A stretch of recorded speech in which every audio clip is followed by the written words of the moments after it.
2020 영광교회 중고등부 여름 프로젝트 레벨업 3강 기독교 윤리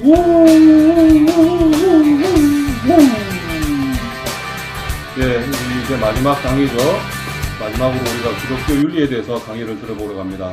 기독교 윤리라는 것은 윤리 있죠. 윤리학을 성경적 관점에서 보는 것이에요. 우리 시대에 많은 윤리가 있죠. 뭐 생명윤리, 성윤리, 또 직업윤리, 또 무슨 윤리, 무슨 윤리 이런 것들이 있는데 이런 것들을 성경적 관점에서 보는 것을 기독교 윤리라고 합니다. 그런데 기독교 윤리에는 또 특별히 예배윤리라고 있습니다. 예배윤리. 다른 신은 존재하는가? 하나님을 형상화해서 안 되는 이유는 무엇인가? 또 우리가 저주하거나 축복할 수 있는가? 또 제비 뽑기는 어떻게 생각해야 하는가? 안식일과 주일 무엇인가? 이런 것들 외에도 여러 가지를 예배 윤리에서 다루는데 이것이 기독교 윤리에 좀 특색이 있는 거죠. 그리고 생명 윤리가 있습니다. 생명 윤리에도 여러 가지 있죠. 살인, 사형제도, 유전자 치료, 줄기세포, 인공수정, 낙태, 안락사, 장기이식, 또 자살, 또 전쟁 이런 것들이 다 인간의 생명에 관한 것들이죠. 다 생명윤리에 속하는 것입니다. 그리고 성윤리도 있죠. 성윤리에는 성욕, 또 왜곡된 성, 또 순결, 동성애, 결혼, 이혼 이런 것들을 성경적 관점에서 어떻게 바라봐야 하는지에 대해 다루는 것이 바로 기독교 윤리입니다. 원래 이런 내용, 기독교 윤리 여러 가지 내용들을 다 다루려면 대학생 수업 기준으로 해서 한 학기를 꼬박 들어야 하는 그런 분량입니다. 리포트도 열심히 써서 내고 예습 복습하고 강의도 박하게 들어야 그저 한번 훑어보는 정도의 많은 분량이죠. 그래서 저는 이 중에서도 좀 주요한 몇몇 가지들을 간단하게 여러 개 살펴보는 방식으로 강의를 진행하려고 했었습니다. 근데 강의를 준비하다 보니까 여러 가지를 조금씩 많이 다루는 것보다는 몇 가지만 조금 더 깊게 다루는 것이 낫겠다고 생각해서 그렇게 강의를 준비했습니다. 그래서 이 시간 제가 다룰 것은요, 생명윤리 중에서도 낙태, 그리고 자살, 그 두 가지를 살펴볼 것이고요. 그 다음에 성윤리 중에서는 동성애에 대해서 좀 깊이 살펴볼 것입니다. 이렇게 낙태, 자살, 동성애 이 세 가지 이슈에 대해서 이번에 좀 자세히 살펴보고 또 다음에 또 기회가 되면 다른 이슈들을 또 살펴볼 수 있었으면 좋겠습니다. 먼저 낙태를 보죠. 낙태 결론을 먼저 말씀드리면은 낙태는 살인입니다. 낙태가 살인인 이유에 대해서 알아보기에 먼저 우리는 생명의 시작점에 대해서 생각을 해봐야 됩니다. 생명의 시작점이 무엇이냐 하면은 인간의 생명이 언제 시작되느냐 하는 그걸 규정하는 것이죠. 우리 인간의 생명이 언제 시작됩니까? 엄마 뱃속에서 아기가 엄마 배 밖으로 나왔을 때 그때부터 생명이 시작되는 겁니까? 상식적으로 생각해 봤을 때 그건 아닌 것 같습니다. 맞죠? 출산하기 전에 엄마 뱃속에 있을 때도 엄마 배가 볼록할 때 그 안에 있는 아기가 꾸물꾸물 움직이면서 발로 엄마 배를 툭툭 차기도 합니다. 맞죠? 이때 엄마 뱃속에 있는 이 아기에게 생명이 없다고 말을 할 수가 없지요. 뱃속에 있지만 분명히 생명이 있어 살아 움직이고 있습니다. 그러면은 언제부터 이 아이의 생명이 시작되었다고 할 수 있을까요? 이 아이가 엄마 배를 처음 찬 그 순간부터 생명이 시작됐다고 할 수 있을까요? 아니면 그 전에 이렇게 검사를 해봤을 때 손가락, 발가락 모양까지 다 생겨서 온전히 사람의 모양을 완전히 갖추었을 때부터 라고 할 수 있을까요? 아니면 그 전에 심장이 뛰기 시작했을 때부터일까요? 아니면 그 전에 눈에 보이지도 않는 자그마한 애기집이 생겼을 때 그때부터일까요? 이에 대해서 학자들이 여러 가지 의견을 내고 있습니다. 먼저 수정 후에 난자가 만나서 수정한 후에 14일 때 그때 어떤 좀 급격한 그 변화가 있다고 하는데요. 그때부터 생명이 있다는 그런 설이 있습니다. 또한 뇌파 감지설이라고 해서 이 뇌가 활동하면 그 파가 있죠. 그게 감지되는데 그 뇌파가 감지하기 시작하는 그게 태어나서 임신해서 한 2, 3개월쯤 되면 그게 뱃속에 뇌가 움직인다는 게 그게 감지되는가 봐요. 뇌파가 감지된다고 합니다. 그때부터 생명이 시작된다고 보는 사람도 있습니다. 또한 또 법적으로 보면은 엄마 배 밖에 나온 직후부터, 태어난 직후부터 법인격이라고 하죠. 법인격으로 보호받을 수가 있기 때문에 그때부터 하나의 생명을 가진 인간으로 봐야 한다는 그런 의견을 가진 사람도 있습니다. 근데 이렇게 만약에 법인격으로만 따지자면은, 그러면 엄마 뱃속에 있는 아기는 생명이 없어서 언제든지 수술로 죽여도 문제가 되지 않는다고 볼 수 있죠. 또한 뇌파 감지설을 이때 생명의 시작점으로 보기로 정했다면은 임시한 지 2, 3개월이라고 했죠. 그 2, 3개월 되기 전에 아기는 생명이 없다고 보고 낙태해도 무방하다고 말할 수가 있는 것입니다. 그래서 생명의 시작점이 언제인지 제대로 규정하는 게 되게 중요합니다. 제가 한 가지 아직 소개하지 않은 설인데 그것은 바로 수정란설입니다. 수정란설. 이것은 생물학적으로도 또 유전학적으로도 무엇보다도 성경적으로 이 수정란설이 생명의 시작점으로 보기에 가장 적합하다고 말할 수가 있습니다. 생물학적으로 볼 때 이 정자와 난자가 만나서 수정을 한 그 순간부터 그 세포는 자기 복제를 하고 또 단백질을 생성을 할 수가 있습니다. 또한 유전학적으로 볼 때 수정을 한 그 순간부터 엄마의 염색체의 절반, 아빠의 염색체의 절반, 엄마의 염색체 23개, 또 아빠의 염색체 23개 사이에서 이게 하나하나씩 해가지고 그 중에서 이렇죠. 2의 23, 2의 23제곱, 즉 대충 하면 한 840만 가지의 그 경우의 수 중에서 딱 하나의 새로운 유전자가 딱 생성이 됩니다. 구성이 되는 것이죠. 이후에는 그 유전자가 변하지 않고 그 인체를 이 유전자대로 구성을 하는 것이죠. 그러니까 바로 이때 생명이 시작이 되고 하나님께서 영혼을 그 생명에 불어넣어 주시는 그 시기라고 볼 수가 있다는 것입니다. 근데 그 세포 하나일 때 눈에 보이지도 않는 작은 그 세포 하나를 그것을 가리켜 가지고 생명이라고 우리가 말할 수 있겠느냐 하고 좀 의구심이 들 수도 있겠지요. 근데 크다 작다 눈에 보이지 않다 이런 개념은 크기는 상대적 개념이라는 것을 우리가 생각을 해야 됩니다. 우리 한 사람을 생각해 보십시오. 우리 한 사람이 어떤 사람은 키가 140, 150, 키 크면 170, 180 더 클 수도 있는데 우리 한 사람이 그래도 그렇게 해도 지구 크기 비해서 지구 전체에 비해서 얼마나 작습니까? 전만큼도 안 되는 그런 크기입니다. 근데 또 지구가 또 온 우주 전체에 비하면 어떻습니까? 아주 점도 안 됩니다. 그러니까 내 신체, 내 몸뚱아리는 온 우주에 비하면은 점도 안 되는 그런 아주 작은 존재, 보잘것없는 존재죠. 그런데 내가 생명을 가지고 있어요. 그래서 주님께서는 이 생명이 온 우주 전체보다 귀하다고 말씀을 하십니다. 마찬가지로 우리 눈에는 안 보이지만 그 자그마한 세포 하나 안에 살펴보면은 우리가 우리 성경책만큼 두껍고 글씨 많은 그 정도의 책이 수천 권이 들어가는 만큼 그만큼의 정보가 세포 하나 안에 들어있다는 겁니다. 실제로 그 세포를 우리 오늘날의 현대 광학 기술하고 또 전자 기술 이런 걸 접목해서 이 세포 하나를 들여다볼 수 있거든요. 확대하고 또 확대해서 보면 이 세포 하나를 우주처럼 볼 수가 있다는 말입니다. 이처럼 크기는 상대적입니다. 하지만 생명은 절대적인 개념입니다. 우리 눈에 보이지 않는다고 생명이라고 부를 수 없다고 그렇게 우리가 함부로 주장할 수 없다는 것이죠.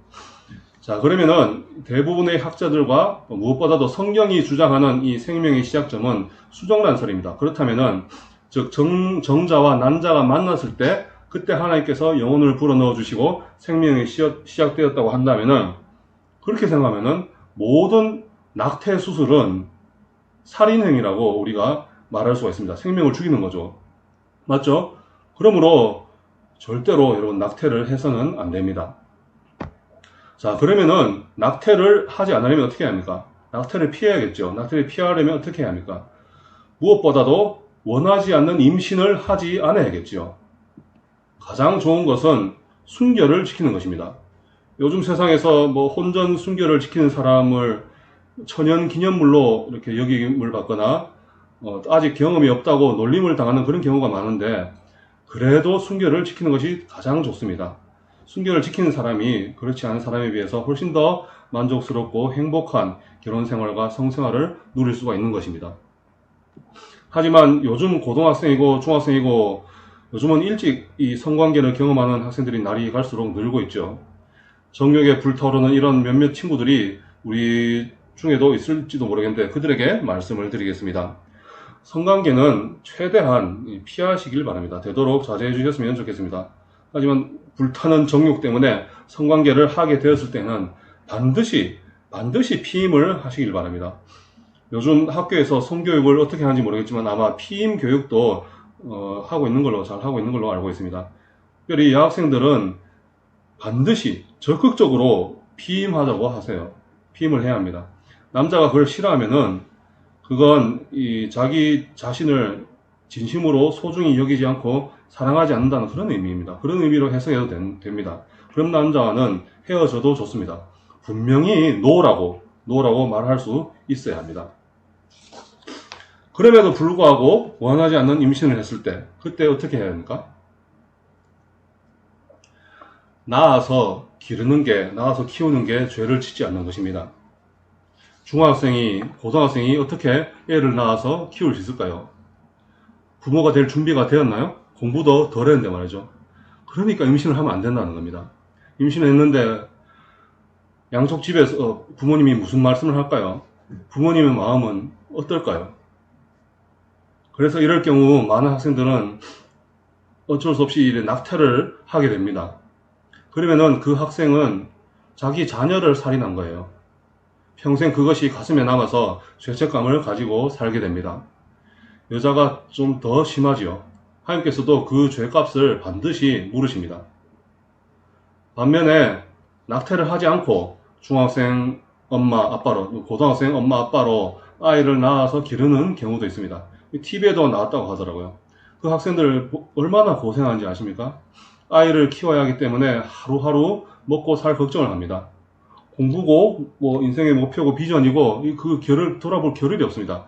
그냥 하루하루 굶어 죽지 않으려고 살아가기에 바쁩니다. 그렇게 고생을 하고 살아가는데요. 그래도 그들은 이 책임감을 가지고 자녀를 키우는 것이기 때문에, 낳아서 기르는 것이기 때문에 낙태한 사람들보다는 하나님 보시기에 훨씬 더 옳은 삶을 살고 있는 것입니다. 다시 말씀드리면 혼전순결을 지키는 것이 제일 좋습니다. 만일 불타는 정욕으로 인해서 성관계를 하게 되더라도 정말 목숨 걸고 피임을 해야 합니다. 만일 원치 않는 임신을 하게 됐을 때에는 낳아서 기르는 것이 하나님의 뜻입니다. 낙태는 살인죄입니다. 그것도 자기 자녀를 죽이는 가장 무거운 살인입니다. 이 낙태를 하면 부작용도 굉장히 많습니다. 먼저 신체적 부작용을 볼까요? 낙태 시술이 다양한 방법으로 진행이 되는데요. 이렇게 할 때는 그 생식기 계통에 감염이나 또 자궁에 구멍이 뚫리거나 이로 인해서 골반에 농양이 생길 수가 있습니다. 또 자궁 및 나팔관에 염증이 생길 수 있고요. 이로 인해서 골반염, 또 급성염증, 출혈, 혈관 내의 응고 등이 발생할 수가 있습니다. 낙태 수술이 굉장히 위험하다는 것을 말씀드리고 있는 겁니다. 그리고 낙태를 한번 경험한 여성은 그렇지 않은 여성에 비해서 불임률이 서너 배 더 높습니다. 그리고 낙태를 한 번 경험한 여성 중에서 25%, 4분의 1은 영원히 불임이 됩니다. 또한 낙태 후에는 자궁 외 임신할 확률이 5배로 증가합니다. 낙태를 하면은 임신 3개월 이내에 자연 유산될 가능성도 정상일 때보다 2~3배 높고, 또 임신 중기에 자연 유산될 가능성은 4배 정도 높으며, 또 미숙아 출산 가능성 역시 4배나 높아집니다. 또한 첫 임신한 아기를 낙태했을 때는 유방암에 걸릴 확률이 2.4배 증가합니다. 보통 때보다. 또 2번, 3번 이렇게 낙태한 여성의 경우에는 그 유방암 걸릴 위험률이 4배 이상 증가합니다. 또한 낙태를 경험하면 부정적이 돼요. 그리고 자기 억제를 하고요. 또 회피하려 하고, 죄책감도 들고, 수치심이 있고, 자기 비하하고, 우울증, 또 불면증, 악몽, 자살 충동, 비정상적인 부부관계 등의 모습을 보이기도 한다고 합니다. 이런 데이터들을 보면은 낙태가 얼마나 위험하고 나쁜 것인지 알 수가 있겠죠. 근데 이런 낙태도 허용이 될 때가 있을까요? 낙태가 정당하다고 볼 수 있는 경우가 있느냐 하는 것입니다.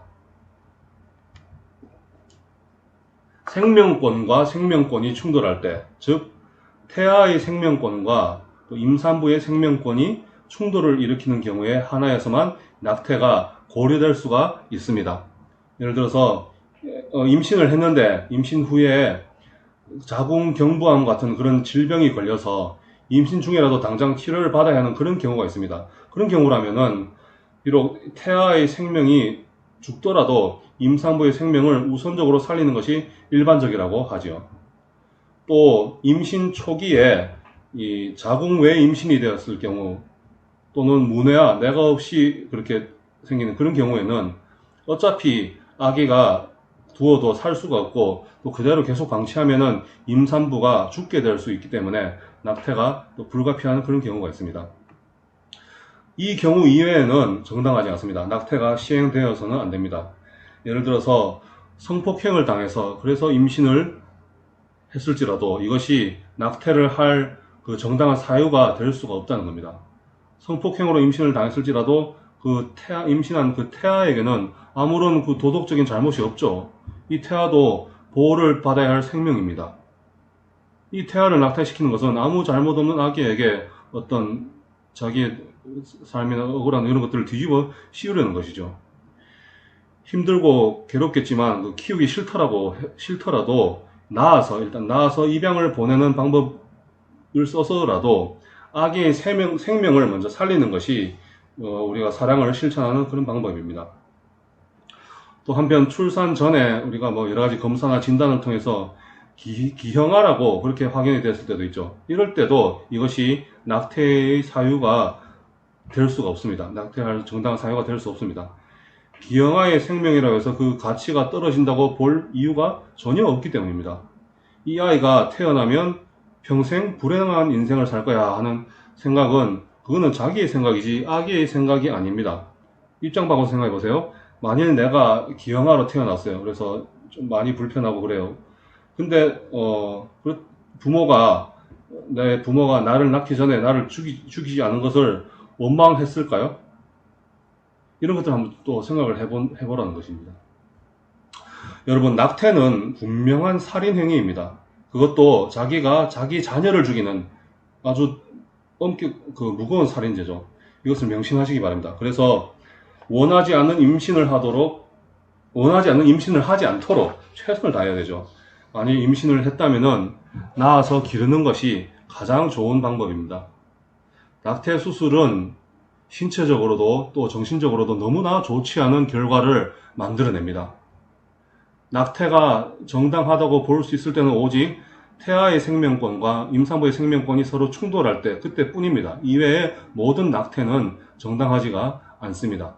그러므로 낙태를 절대로 하는 일이 없도록 자신을 소중히 여기고 또 자기 여자친구를 소중히 여기는 그런 우리 중고등부 친구들이 되었으면 좋겠습니다. 자, 계속해서 우리가 자살에 대해서 또 살펴보겠습니다. 우리나라가 OECD 국가 중에서 자살률이 제일 높은 나라라는 그런 소리를 들어본 적 있나요?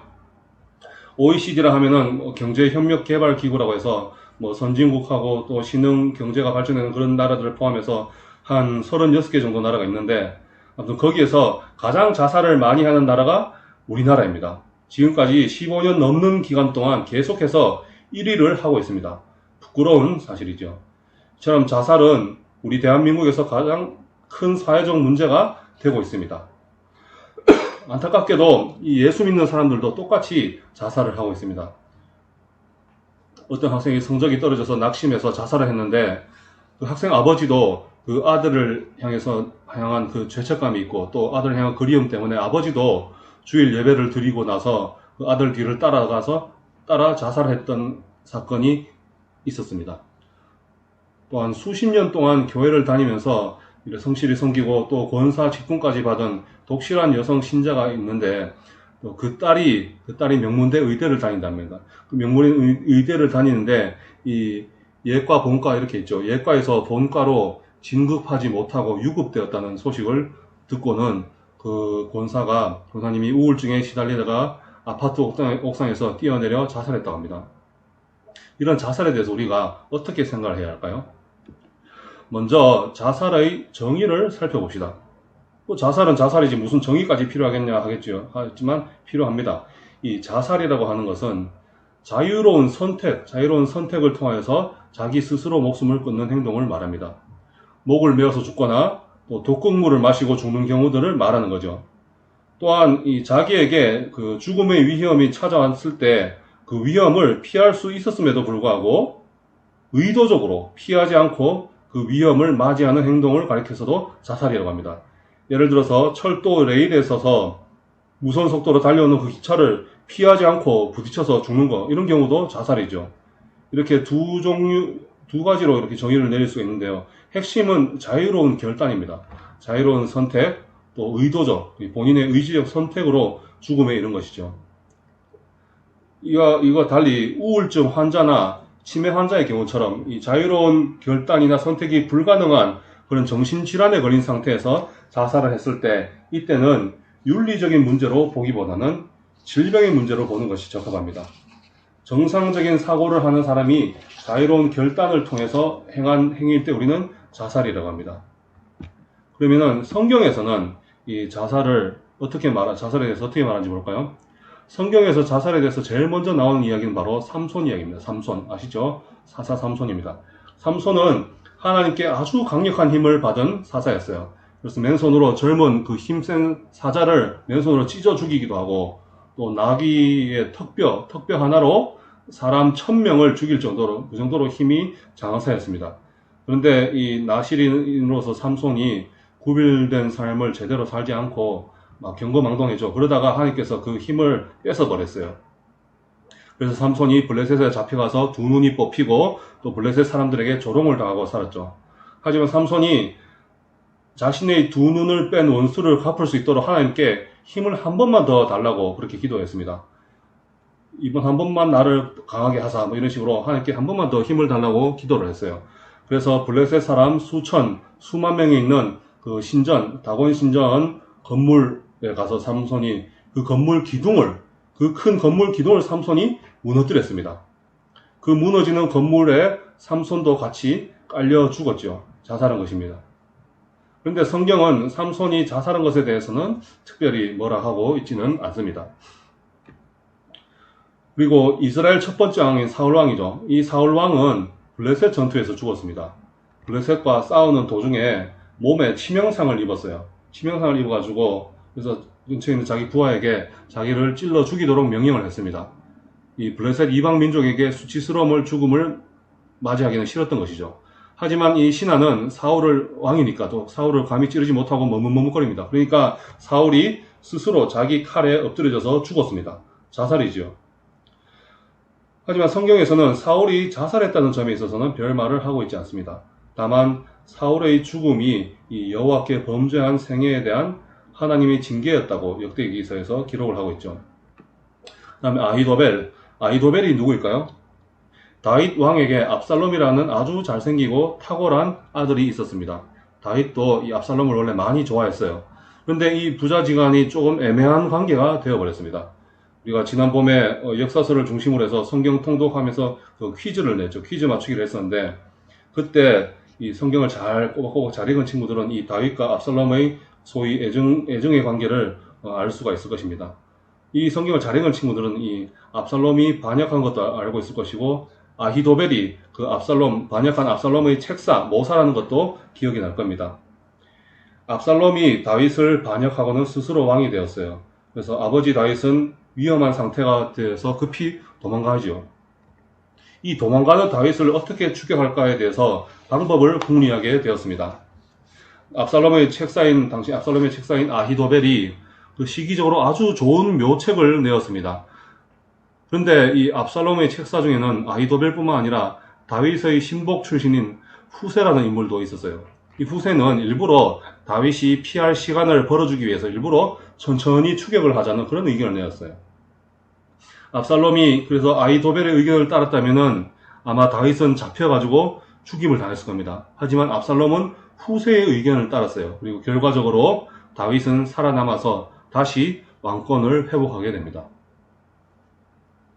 여기서 압살롬이 자신의 의견을 듣지 않고 후세의 의견을 듣게 되었을 때 이 아히도벨은 압살롬의 통치가 오래가지 못할 것이고 곧 다윗이 재집권할 것을 예상을 했습니다. 그리고 자신은 그 반역한 압살롬의 편에 섰었기 때문에 비참한 종말을 맞을 것이라는 것도 깨달았죠. 그래서 그런 사태가 오기 전에 자기 신분을 정리했죠. 공직자로서 자기 신분을 정리하고 집에 가서 스스로 목매어서 죽었습니다. 명백한 자살이죠. 하지만 역시 성경에서는 아히도벨이 자살한 것에 대해서는 어떤 평가도 내리고 있지 않습니다. 그 다음에 시므리 왕이죠. 시므리는 초기 북이스라엘의 왕입니다. 반역을 일으켜서 왕이 돼서 7일 동안 왕자에 있었죠. 그때 왕이 되자마자 오므리 장군에게 또 모반다 당해서 왕권을 내주게 되었습니다. 그래서 직접 이 오므리에게 쳐들어오는 걸 직접 당하기 싫어서 자기 왕궁에 불을 지르고 자살을 했습니다. 여기서도 이 자살에 대해서는 별말하지 않고 다만 시므리가 여호와 앞에 범죄한 대가로 죽었다, 이렇게 성경은 말을 하고 있습니다. 그리고 가룟 유다도 자살을 했죠. 예수님을 배신하고 배반하고 은 30에 팔았다는 것에 대해서 나중에 자책감을 느끼고 자살을 했습니다. 성경에 보면은 이 자살한 가룟 유다가 제곳으로 갔다고 기록을 하고 있습니다. 여기서 제곳은 지옥을 뜻하죠. 베드로도 예수님을 배반했어요. 그래서 부인하고 도망갔거든요. 알죠? 근데 이 가룟 유다는 베드로처럼 그 자책한 게 베드로처럼 하나님께로 향하는 진정한 회개를 한 게 아니었어요. 그냥 후회를 하는 것이죠. 그래서 지옥에 갔다고 학자들이 말을 하고 있습니다. 지금까지 우리가 성경에 기록된 자살의 예를 살펴보았는데요. 이 가룟 유다의 경우를 제외하고는 자살에 대해서 성경이 아무런 평가를 하고 있지 않습니다. 하지만 그렇다고 해서 성경이 자살을 묵인하고 있다, 이렇게 생각해서는 안 됩니다.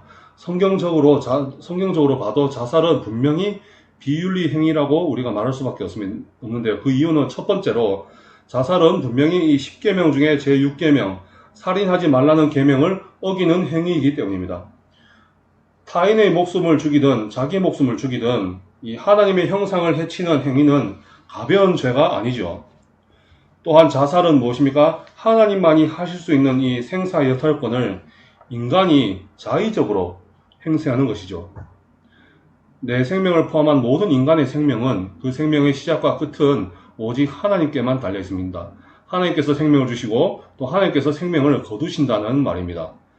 그런데 인간의 생명을 인간 스스로가 종결시키는 그런 행위는 자기 자신을 하나님 위치에 두겠다는 의미를 가지게 되는 거죠. 엄청나게 교만한 그런 죄악입니다. 하나님께서 나에게 생명을 주셨죠. 또 나를 향한 선하신 계획이 분명히 있습니다. 내 인생을 통하여 행할 선하신 계획이 분명히 있는데 그 뜻을 이루기 전까지 나는 이 세상에서 주신 생명을 가지고 열심히 살아야 하는데 자살은 하나님이 선하신 그 뜻을 이루지 않겠다, 포기하겠다, 이런 뜻을 가지고 있는 것이에요. 성경적인 표현으로 하자면은 자살은 하나님이 내 안에 두신 창조 질서를 거스르는 행동이라는 겁니다. 이처럼 비록 성경에서 자살에 대해서 직접적인 평가를 하지 않는다고 하더라도 이 살인에 대해서는 충분히 말을 하고 있죠. 그래서 여기에 비추어서 자살에 대해서도 우리가 성경적으로 어떤 생각을 가져야 하는지 우리가 생각을 할 수가 있습니다. 정리하면은 자살은 10계명 제6계명을 어기는 명백한 범죄 행위고 또 하나님 자리에 오르는 행위, 그리고 하나님께서 내 안에 계획하신 창조 질서를 거스르는 아주 교만한 죄악입니다. 그런데 이 자살이 정당화되는 때가 있습니다. 어떤 때일까요? 우리 인간의 목숨보다 더 소중한 게 있을까요? 내가 내 목숨보다 더 소중히 여겨야 하는 게 있느냐 하는 겁니다. 있습니다. 그것은 바로 하나님이죠. 하나님. 그러므로 성경은 하나님에 대한 사랑과 믿음을 지키기 위해서 죽음의 위협을 피하지 않고 죽음을 맞이하는 행동을 정당한 행동으로 여기고 있습니다. 예를 들어서 이 주님을 따르기 위해서는 자기 부모와 형제와 자매는 물론 심지어는 자기 목숨까지도 미워할 수 있어야 한다고 누가복음을 통해서 예수님이 말씀을 하고 있죠.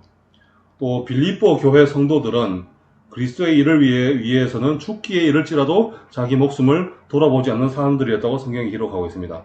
또 로마서에 보면은 그리스도인들이 주를 위하여 죽을 준비를 하고 있어야 한다고 그렇게 기록하고 있습니다. 이런 말씀들에 근거하여서 순교자들의 행동이 정당화되는 것입니다. 수많은 우리 믿음의 선배들이 순교의 피를 뿌림으로써 이 하나님의 교회가 폭발적으로 부흥을 일으켰다는 것은 역사적 사실이 증명을 해주고 있습니다. 그러나 이 말이 죽음으로써 신앙을 지키는 일을 일부러 찾아다녀야 한다는 그런 뜻은 아닙니다. 성도들은 박해가 찾아왔을 경우에 최선을 다해서 박해를 피해 다녀야 합니다. 박해를 피해 다니면서 신앙을 지키는 길을 찾아야 합니다.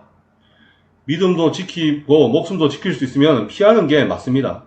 순교는 더 이상 피할 수 없는 상황에 이르렀을 때 불가피하게 선택하는 길입니다.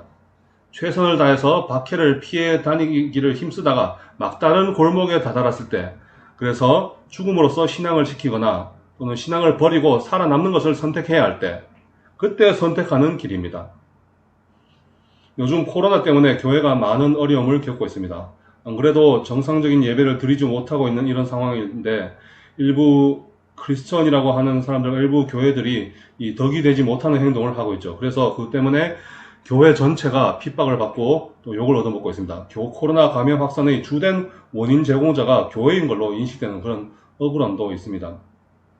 하지만 그렇다고 해서 억울하다, 우리는 떳떳하다, 누구보다도 방역 수칙을 잘 지키고 있다, 우리 교회는 그렇다 하면서 오프라인 예배 금지라는 이 정부의 시책에 불만을 품고 예배를 강행하는 것은 그렇게 지혜롭지 못한 행동인 것 같습니다. 너무 억울해서 어떤 성도가 억울해서 도저히 억울해서 안 되겠다, 나의 죽음을 통해서 교회가 결국 옳았다는 것이 드러날 수 있었으면 좋겠다 하면서 나의 죽음을 통해 교회가 결국 옳았다는 것이 드러날 수 있기를 바란다, 이런 걸 취지로 자결을 한다면은 그것은 순교라고 할 수가 없는 것입니다. 그것은 그냥 자살입니다. 자살.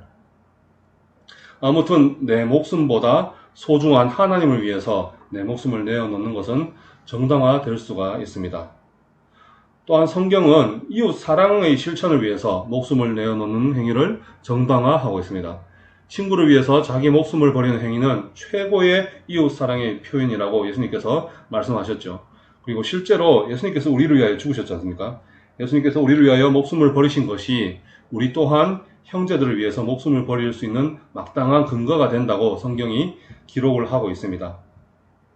이처럼 자살은 분명한 죄악이긴 하지만 하나님 사랑과 이웃 사랑이라는 특별한 상황에 한해서 자살이 정당화가 될 수도 있다는 것도 우리가 살펴보았습니다. 그럼 마지막으로 이 자살하면 지옥에 가는가에 대해서 간단히 살펴보고 자살에 대해서는 마무리했으면 좋겠습니다. 여러분, 자살하면 지옥에 가는 것일까요? 옛날에 중세 시대에는 자살이 영원히 용서받지 못하는 성령 회방죄라고 그렇게 규정을 했었습니다. 오늘날에도 우리가 일반적으로 사람이 그 신앙 고백하고 예수를 믿었다고 할지라도 자살을 했다면은 천국에 들어가지 못한다는 그런 통념을 우리가 가지고 있습니다. 하지만 자살하면 지옥에 간다고 성급하게 결론을 내리는 것은 위험합니다. 왜냐하면 성경에서 그렇게 가르치고 있지 않기 때문입니다.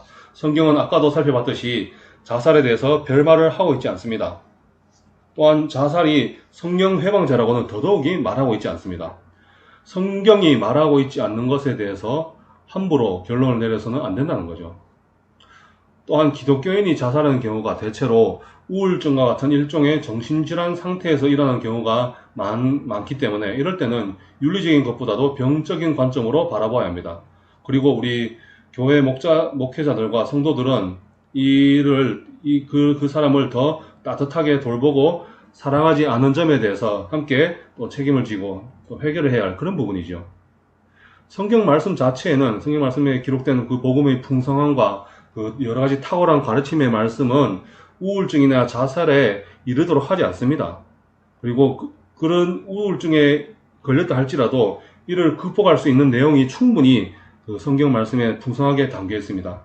하지만 이 성경 말씀을 전달하고 가르치는 자가 인간이라 또 불완전하죠. 그리고 성도 한 사람 한 사람 각자가 또 신실하지 못하거나 또 말씀 묵상과 연구를 또 부족해하고 또 기도도 잘 안 하고 그렇게 해서 성경 말씀 안에 있는 풍성함을 누리지 못하기 때문에 기독교인들 중에서도 우울증에 빠지고 또 자살도 하고 하는 것입니다. 또 생각해야 할 것은 이 자살 행위 하나만 보고 그 성도의 생애 전체를 판단하는 것도 좋지는 않습니다. 예를 들어서 한평생 훌륭한 믿음을 가지고 오랫동안 평생토록 주님과 또 교회를 위해서 섬겨온 성도가 이 노년에 뭐 치매나 또 정신질환이 생겨서 그런 상태에서 이 자살을 했다면은 그분은 지옥에 갔을까요? 자살을 한다고 해서 반드시 지옥에 간다고 말을 할 수는 없습니다. 우리는 모릅니다. 성경에서도 별 말을 하고 있지는 않습니다. 오직 하나님이 판단하실 일이라는 거죠.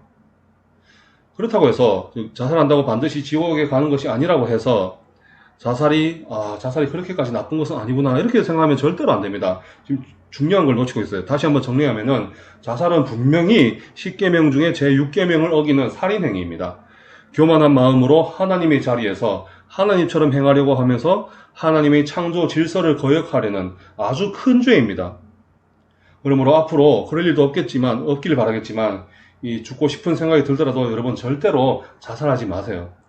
지금 여러분들 시기에는 막 죽고 싶을 정도로 힘든 일이 수도 있고 또 정말 죽고 싶을 정도로 괴로운 일이 생길 수도 있겠지만 조금만 그 시간이 지나면 또 조금만 다른 관점에서 보면은 그 일이 정말로 아무것도 아니라는 것을 깨달을 수가 있을 때가 분명히 생길 것입니다. 예수를 잘 믿고 하나님을 많이 사랑하면은 절대로 우울할 일이 없습니다. 죽고 싶을 만큼 괴로울 일도 생기지가 않습니다. 하나님이 나를 얼마나 사랑하는지를 깨달으면 그럴 일이 없다는 겁니다. 중고등부 친구들, 이 자살은 성경적으로도 윤리적으로도 큰 범죄입니다. 우리 친구들이 예수를 잘 믿어서 이 자살의 자자도 생각하지 않는 그런 행복한 삶을 계속해서 누릴 수 있기를 진심으로 바랍니다. 그러면 좀 쉽시다. 우리 좀 쉬었다가 다시 해볼게요. 쉬는 시간.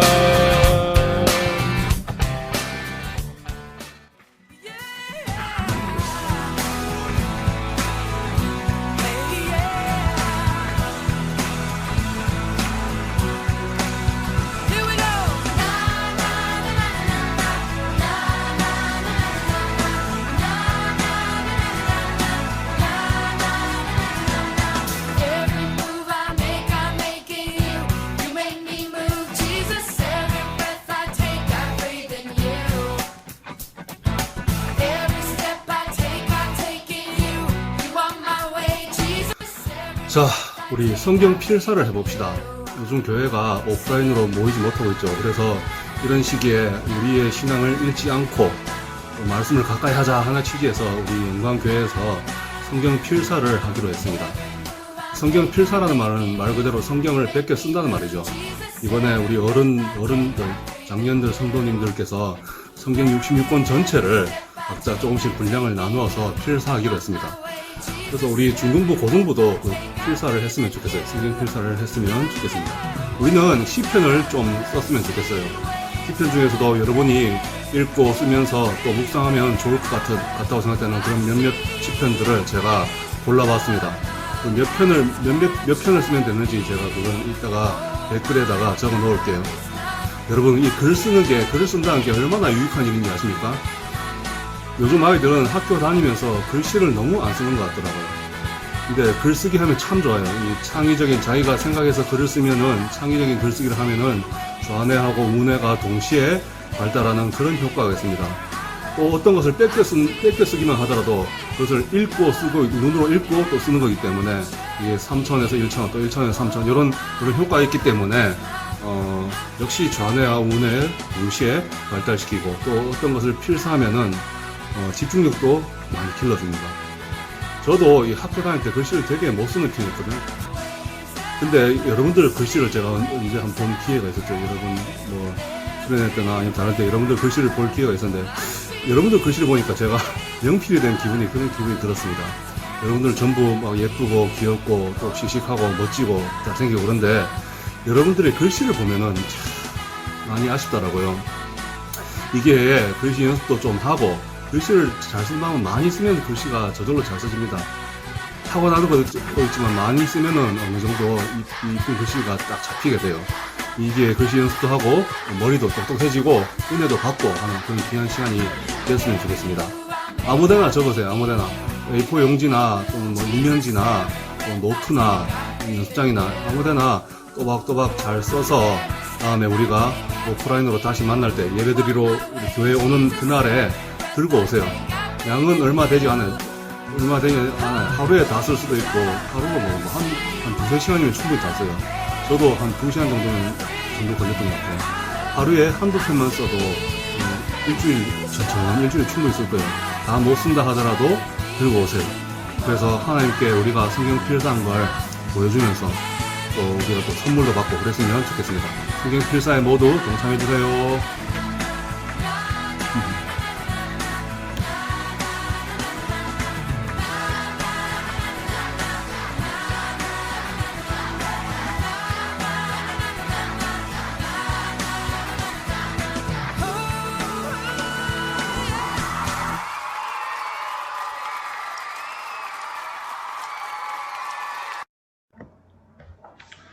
짧은 시간 잘 쉬었나요?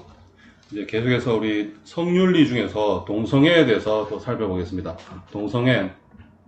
동성애가 뭐냐고 묻는다면 여러 가지로 대답할 수 있겠지만 일반적으로 세 가지 특징을 댈 수가 있습니다. 먼저 동성을 향한 성적 끌림. 그러니까 내가 남자인데 저 남자만 보면 야릇하게 끌린다.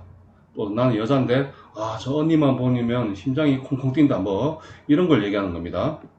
그리고 동성과의 성관계, 그런 야릇한 감정을 가지고 실제로 남자와 남자끼리 또는 여자와 여자끼리 서로 막 껴안고 키스하고 막 만지고 쓰다듬고 민망한 행동을 하는 것을 말하는 것입니다. 그리고 동성애자로서의 성정체성, 이런 식으로 이제 동성애와의 성관계를 자꾸 반복하다 보니까 나는 남자인데 여자보다 이 남자를 더 좋아하는 사람인가 보다. 또는 내가 여자인데 남자보다는 여자랑 이 야리꼬리한 행동을 하는 게 너무 좋다. 나는 동성애자인가 보다. 이렇게 자신을 생각하게 되는 거죠. 이런 세 가지 특징이 있을 때 우리는 그 사람을 동성애자라고 분류를 합니다. 이렇게 이 동성애의 동성애가 형성되는데 영향을 주는 것이 있습니다. 먼저 어릴 때 성적인 또는 신체적 학대를 받는 거죠. 정상적인 가정에서 이 올바른 성 역할을 하는 부모님 밑에서 충분하게 사랑을 받아오지 못하고 이 비정상적인 가정 환경에서 자랐을 경우에, 예를 들어서 가족 중에 정신질환을 앓고 있는 사람이 있다거나 또 알코올 중독이나 약물 중독된 사람이 있다든지, 또는 뭐 교도소에 수감된 가족이 있다거나, 또는 부모가 별거하거나 또는 이혼했다거나 이런 가정에서 자란 아이들에게는 그런 아이들이 성적으로 또는 신체적으로 학대를 받았을 때, 이럴 때 동성애적인 요인이 형성될 수 있다는 겁니다. 또 유년기에 불안정하게 형성된 성정체성, 이 발육 부진, 즉 어릴 때 남들에 비해서 잘 성장하지 않았다거나, 또는 너무 발육이 남들보다 더 빨리 많이 된 경우, 또는 막 너무 뚱뚱하거나 뭐 이런 경우 등으로 인해서 친구들에게 놀림을 받고, 특히 이성 친구들에게 놀림받고 또 거절당하고 이러면은 이것을 계기로 동성애 경향이 생길 수가 있다는 겁니다. 또 동성애를 우연히 경험할 수도 있죠. 이거는 청소년들에게는 별로 해당되는 일이 잘 없는데요. 학교 기숙사나 또는 교도소, 군대 이런 데서 성폭행이나 여러 경우를 통해서 동성애를 우연히 경험할 수가 있습니다. 또 동성애를 미화하는 문화가 주는 호기심과 충동, 동성애를 막 아름답게 꾸미는, 잘 좋게 얘기하는 그런 영화나 드라마를 봤을 때, 또는 동성애 포르노를 접했을 때 이 호기심이 생기고 또 동성애에 대한 충동이 생기는 것이죠. 동성애를 인정하는 사회 풍토, 차별금지법을 말하는 거예요. 사회가 동성애를 인정해버리면은 동성애가 잘못된 것이라거나 나쁜 것이라는 것을 주장할 수가 없게 되는 겁니다. 이것에 대해서는 뒤에서 좀 더 살펴보겠습니다. 그다음에 동성애 자체가 주는 성적 쾌감과 중독성. 동성 간의 성행위도 이 남자 여자 간에 하는 성행위와 비슷한 성적 쾌감을 주기 때문에 한번 경험하면은 또 하고 싶어 하는 그런 충동이 계속 생기는 거죠. 중독성이 생기는 겁니다.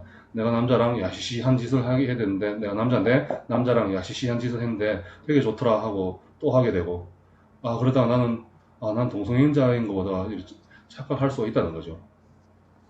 이렇게 해서 한 6가지 정도로 우리가 동성애가 형성되는 그런 것을 경위를 살펴봤는데, 그렇다고 해서 본인의 의지와 상관없이 동성애자가 되었다고 주장할 수는 없습니다. 이게 이제 제가 동성애에 대한 강의에서 가장 제가 하고 싶은 말이죠. 나는 어쩔 수 없이 동성애자가 되었다라고 주장할 수가 없다는 말입니다.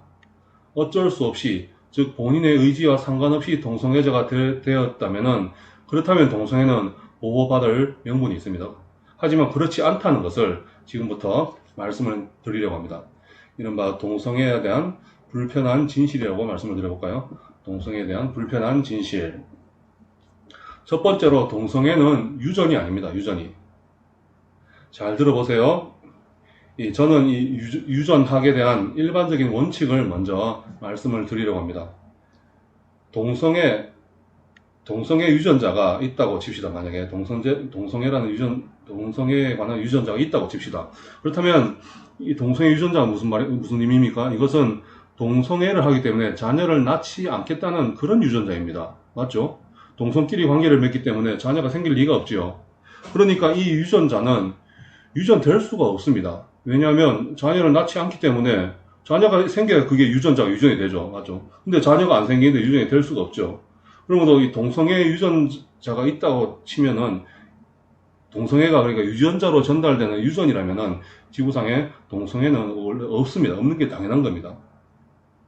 또 유전자가 이 변형되는 돌연변이로 이렇게 동성애가 나타날 수 있다는 그런 주장이 있습니다.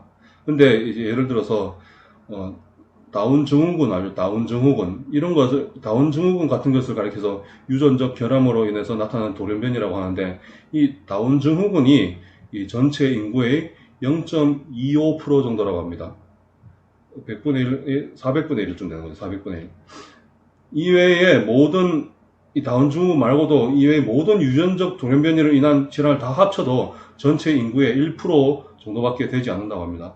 근데 동성애 인구를 이게 집계를 통계내보면 전체 인구의 2-3% 정도가 된답니다. 2-3%가.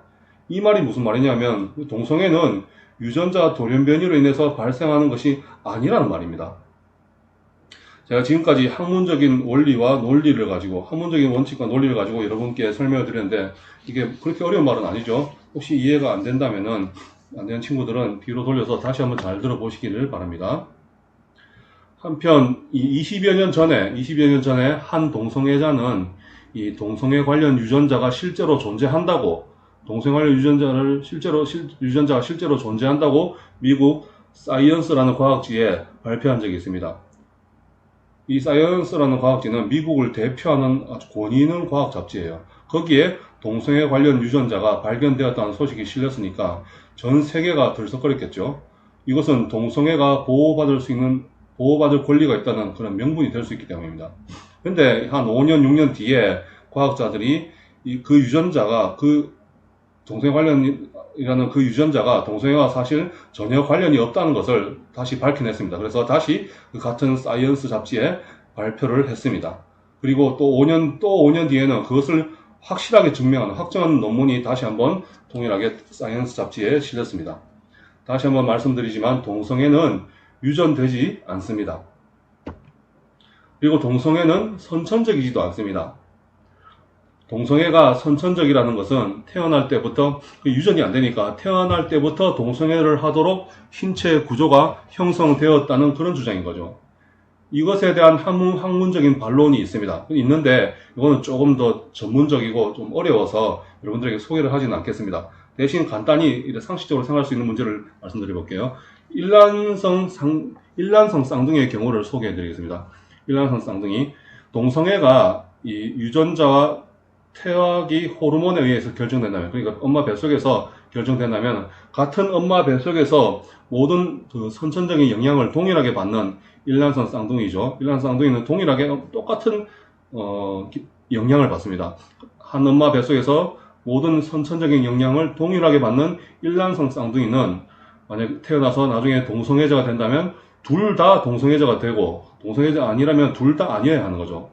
그 비율이 아주 높아야 한다는 것입니다. 적어도 80%, 90%는 돼야 학문적으로 주장할 가치가 있는 것이죠. 그런데 실제로 조사해 보니까 그게 10% 정도밖에 되지 않는답니다. 하나가 동성애자이면 다른 쌍둥이도 동성애자인 경우가 10% 정도밖에 안 된다는 것은 동성애가 선천적이지도 않다는 것을 증명하는 것이에요. 그리고 동성애는 또 치유 불가능한 것도 아닙니다. 한번 동성애에 걸리면 벗어날 수 없다는 것이 아니라는 거죠. 어떤 박사는 한 20년 조사하고 연구한 끝에 동성애에서 다시 원래 정상적인 이성애로 바뀔 가능성이 50%는 된다고 했습니다. 또 다른 어떤 박사는 6년 동안 이 동성애자를 실질적으로 치료한 결과 70% 넘는 그런 성공률을 보고를 했습니다. 또 어떤 임상심리학자는 이 치료된 그 동성애자들 중에서 실제로 치료된 동성애자들 중에서 80%가 동성애자로 살아갈 때보다 이성애자로 살아간 것이 훨씬 더 만족스러운 삶을 살고 있다고 그런 결과를 밝혔습니다. 어떻게든 동성애자가 되었다고 하더라도 정상적인 이성애자의 치유와 회복이 불가능하다는 것은 거짓이라는 거죠. 지금까지 우리는 동성애가 유전적이지도 선천적이지도 또 치유 불가능하지도 않다는 것을 살펴보았는데요. 그럼에도 불구하고 동성애가 그렇다고 주장을 하고 있는 이유가 무엇일까요? 첫째로 어쩔 수 없이 동성애를 할 수밖에 없는 몸을 갖고 태어났다고 주장함으로써 이 동성애에 대한 비난을 일반 사회적 상식의 일반적인 비난을 피하기 위해서죠.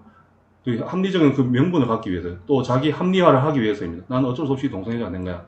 이렇게 합리화를 하려고 하는 거예요. 둘째로 또 동성애에 벗어나려고 노력을 했는데도 번번이 실패함으로써 이 자신은 동성애를 할 수밖에 없는 몸을 가졌다고 그렇게 말을 하고 싶기 때문인 거죠. 셋째로 또 차별금지법에 동성애에 관한 조항을 넣기 위해서입니다.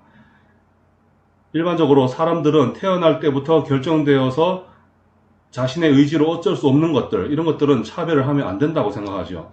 그래서 동성애가 만약에 타고난 것으로 주장돼 받아들여진다면 동성애를 차별할 수 없게 되는 거죠. 동성애도 정상이라고 공인하게 되는 거예요. 그렇게 되면은 동성애자인 낙원이 되어버립니다. 이미 서구는 이런 법안이 통과되어서 된 곳이 많아서 동성애자인 낙원이 되었죠. 그래서 서구 사회가 개판이 됐습니다. 지금 우리 한국에서도 집요하게 이 법안을 통과시키려고 노력을 하고 있습니다. 다시 한번 말씀드립니다. 동성애는 유전이 아닙니다. 선천적으로 타고나지도 않습니다. 치유가 불가능한 것도 아닙니다. 이 말이 무슨 말이냐 하면은 나는 어쩔 수 없이 동성애자가 되었다라고 말할 수가 없다는 것입니다. 동성애자가 된 것은 내가 그렇게 되기로 선택했다고 볼 수밖에 없는 것입니다. 그렇기 때문에 동성애는 보호받을 수가 없습니다.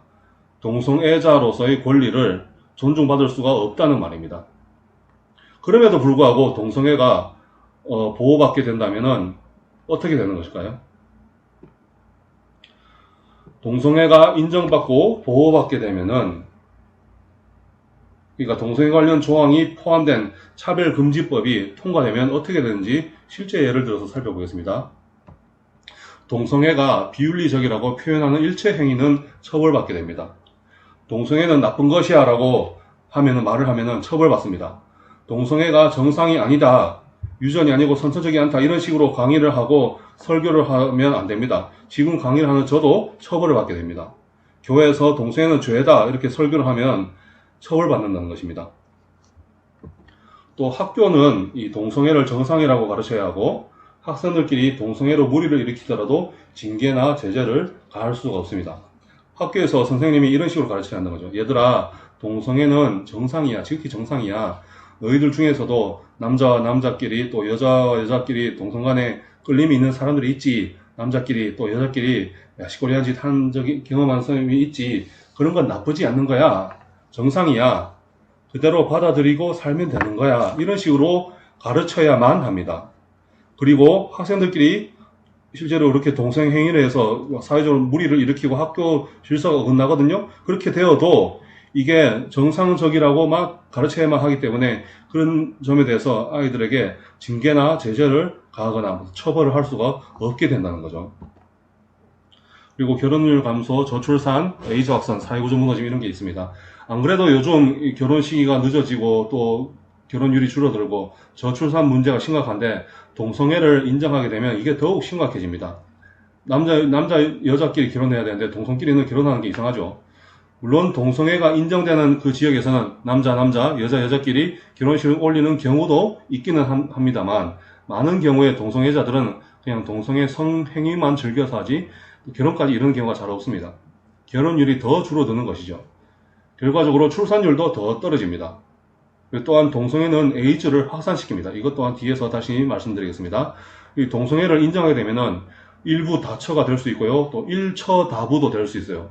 근친혼도 되고 일어나고 그룹혼 이런 게 막 생겨나가지고 사회 구조가 무너집니다. 이 사회 구조가 무너지면 사회가 대대손손 이어서 지속되기가 힘든 거죠. 동성애가 인정된 지역에서 실제로 이러한 문제들이 일어나고 있다는 것을 제가 말씀을 드린 겁니다. 우리나라에서도 동성애가 인정되면 이런 문제들이 우리나라 안에서도 당연히 발생하게 될 것입니다. 계속해서 우리가 동성애의 문제점을 살펴보고 있는데 계속해서 우리가 동성애가 이 사회에 일으키는 문제에 대해서 좀 더 살펴보겠습니다. 동성애자들은 이 질병을 달고 살아요. 원래 남자와 여자가 각각 성기관을 가지고 있죠. 구조적으로 남자와 여자의 성기관이 서로 결합해서 성행위를 하는 것이 자연의 순리이고 하나님의 뜻입니다. 동성 간의 성행위는 구조적으로, 신체 구조적으로 가능하지가 않습니다. 그래서 남자 동성애자들은 항문 성교를 합니다. 항문 성교를 하고 또 여자 동성애자들도 막 기구를 사용할 때가 많이 있습니다. 특별히 이 남자 동성 간의 성행위가 많은 문제가 되고 있기 때문에 이것을 중심으로 제가 말씀을 드리겠습니다. 인체에서 병균과 바이러스가 가장 많이 있는 불결한 곳이 바로 항문입니다. 항문. 남성들끼리 성행위는 무조건 항문 성교를 하게 되어 있습니다. 이 동성애자들은 자기들이 항문 성교를 한다는 것이 알리는 것이 좀 부끄럽기 때문에 사람들에게는 매우 성적으로 문란한 몇몇 동성애자들만 항문 성교를 한다고 말을 합니다. 하지만 실제 그 바닥에 가보면은 항문 성교를 하지 않으면은 장애인 취급을 받는 것이죠. 거의 대부분의 남성 동성애자가 항문 성교를 한다는 말입니다. 그런데 이것이 위생적으로 매우 부적합하다는 것이죠. 항문 성교를 하면은 항문이 파열되고 또 출혈도 일어나고 또 다양한 성병이 감염되고요. 장이 경련을 일으킵니다. 그리고 배변도 고통스러워지고 또 항문 괄약근이 약해져서 이 대변이 줄줄 셉니다. 그리고 항문과 직장에 궤양이 생기고 탈장도 일어나는 등 다양한 문제가 생깁니다. 또한 항문 성교하다가 그걸 또 입으로 하는 그런 경우가 많은데요. 항문에 있는 그 장티푸스나 식중독균이나 설사균 또 다른 병원균들이 직접 입으로 전달되게 되는 거죠. 임질이나 A형 간염 또 기생충 같은 것도 입으로 바로 직접적으로 전염이 되는 겁니다. 이런 질병들을 동성애자들은 달고 살아갑니다. 비정상적인 성행위를 통해서 일어나는 이런 질병들을 치료하기 위해서 사회적인 비용이 얼마나 많이 들어가 있습니까?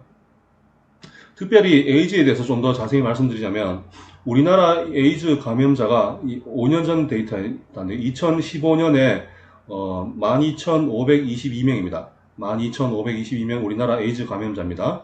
그 중에서 남자가 92.7%입니다. 에이즈의 감염 경로를 보면은 100%가 성행위를 통해서 있거든요. 100%가 아니고 100%는 아닙니다. 99.9%가 거의 다죠. 99.9%가 성행위를 통해서입니다.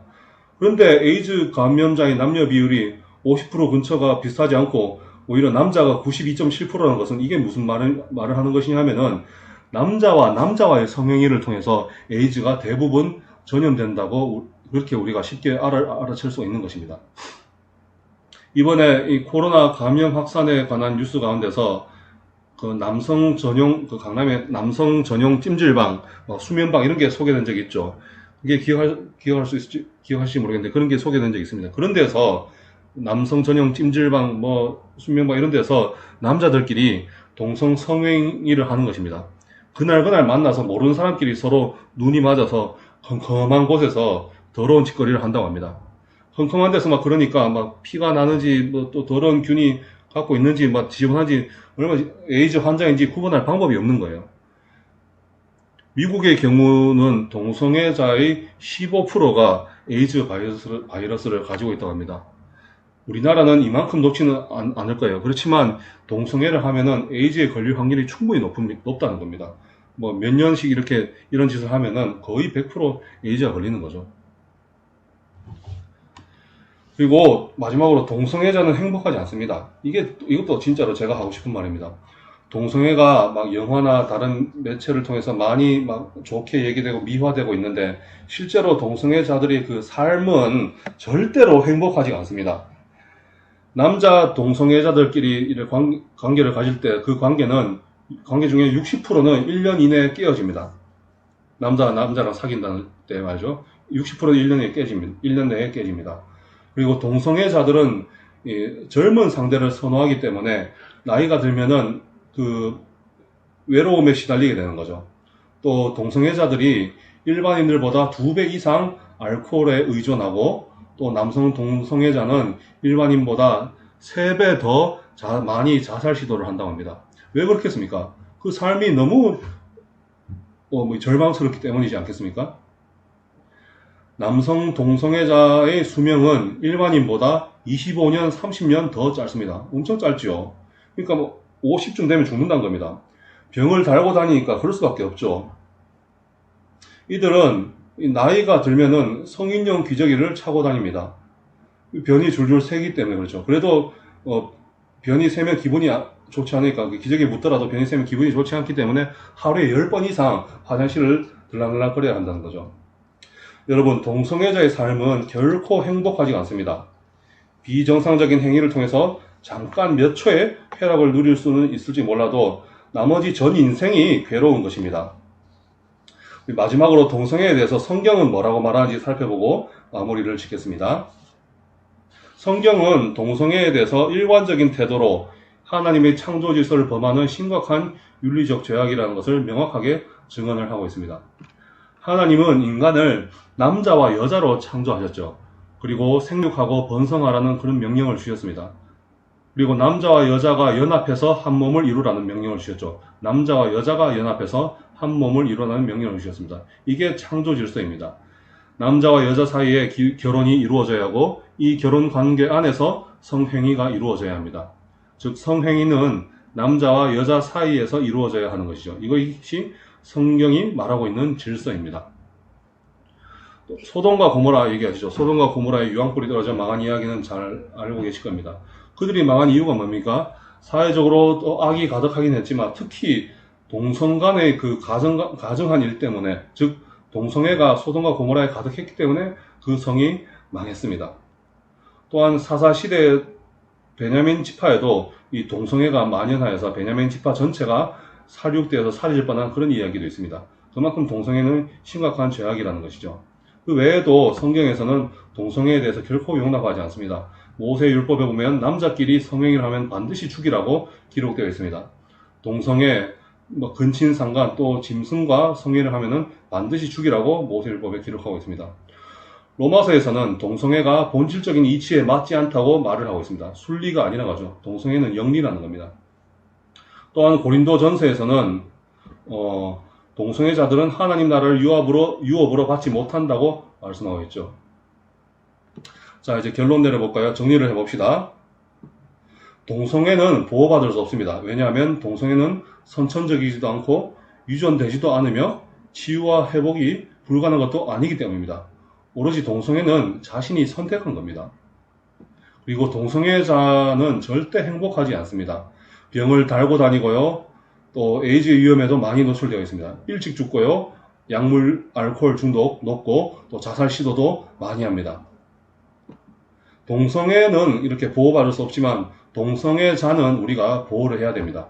이 말은 동성애자의 권리를 정당화시켜주자는 그런 의미는 아닙니다. 동성애에 빠져서 괴로운 삶을 살고 있는 이런 사람들을 우리가 회피하지 말고 사회적으로 치료를 잘 받아줄 수 있도록 도와줘야 되고, 또 교회적으로도 회개하고 또 예수 잘 믿도록, 예수 안에서 회복되도록 우리가 도와줘야 한다는 것입니다. 자, 이렇게 해서 지금까지 우리는 기독교 윤리 중에서도 생명윤리의 낙태와 또 자살, 또 그리고 성윤리 중에서 동성애에 대해서 살펴보았습니다. 제법 심도 있게 다루었고요. 그리고 그 내용도 결코 가볍지는 않았습니다. 될 수 있으면 강의가 재미없다 하더라도 몇 번씩 반복해서 들었으면 좋겠습니다. 제법 긴 시간 이 세 가지의 대해서 강의를 했는데요. 핵심은 아주 간단합니다. 뭐죠? 낙태 하지 말자, 자살 하지 말자, 동성애 하지 말자, 이거죠. 예. 제가 좀 고민을 하면서 여러분들 청소년 시기에 충동적으로 할 수 있는 것들 중에 좀 시급한 것들에 대해서 제가 주제를 잡아서 이렇게 강의를 해보았습니다. 여러분, 낙태는 절대로 해서는 안 됩니다. 자살도 절대로 해서는 안 됩니다. 동성애도 절대로 해서는 안 됩니다. 이거 명심하시고 앞으로도 주 안에서 더욱 행복한 삶을 잘 보내시기를 바랍니다. 강의 끝. 수고하셨습니다. 자, 이렇게 해서 총 3주간의 레벨업 프로젝트 강의는 모두 마쳤습니다. 여러분들 강의 듣느라고 너무 수고 많으셨습니다. 재미는 좀 없었지만 여러분들이 앞으로 이 강의들을 한 2번, 3번 정도 더 반복해서 들었으면 좋겠습니다. 그러면은 여러분들이 신앙도 레벨업 할 것이고 여러분들의 삶도 더 행복할 것입니다. 삶의 질도 분명히 레벨업 될 것입니다. 지금은 교회가 비록 이 오프라인 예배가 금지돼서 당장 여러분들을 직접 만날 수는 없지만 볼 수 있는 날까지 건강하게 또 꿈과 비전을 향해서 달려갈 수 있도록 저희가 항상 기도하겠습니다. 또 성경 목록 미션 있죠. 성경 목록이나 사도신경, 주기도문, 십계명 같은 거 그 인증 영상을 찍어서 저에게 보내주시기 바랍니다. 또 강의 노트도 필기한 것도 또 찍어서 저에게 보내주셔도 됩니다. 또 상강은 이제 노트가 없죠. 또 2강도 노트가 없거나 1강도 없거나 하면은 그냥 알아서 필기를 그 강의 보면서 적당히 필기를 해서 보내시면 됩니다. 특별히 상강은 이 화면 자체에도 많은 걸 담지 않았어요. 일부러 뭐 그렇다고 그랬습니다. 이 대학교 다닐 때부터는 이 강의를 들을 때 강의안을 줄 때도 있지만 뭐 그런 거 없이 그냥 막 강의를 할 때가 있어요. 그럴 때는 필기를 잘하는 사람이 시험을 잘 치는 거죠. 이 강의를 잘 들으면서 강의 핵심을 잘 체크하면서 노트하는 능력이 필요하다는 거죠. 이번 기회에 미리미리 그런 걸 또 연습해 봤으면 좋겠습니다. 시편 필사도 조금만 시간을 들여서 잘 해봤으면 좋겠어요. 저는 해보니까 아까 말씀드렸지만 2시간 정도 걸리더라고요. 여러분들도 뭐 훈련이 안 되더라도 하루에 뭐 20-30분씩만 해도 일주일이면 충분히 다 쓸 겁니다. 글 쓰는 게 정말로 인생에 도움이 됩니다. 진짜입니다. 이번 기회에 성경 필사하면서 은혜도 받고 또 지혜도 얻는 그런 복이 있으면 좋겠습니다. 그러면 여러분 이번 영상은 여기까지 마치겠습니다. 다시 만날 때까지 건강히 잘 지내세요. 안녕.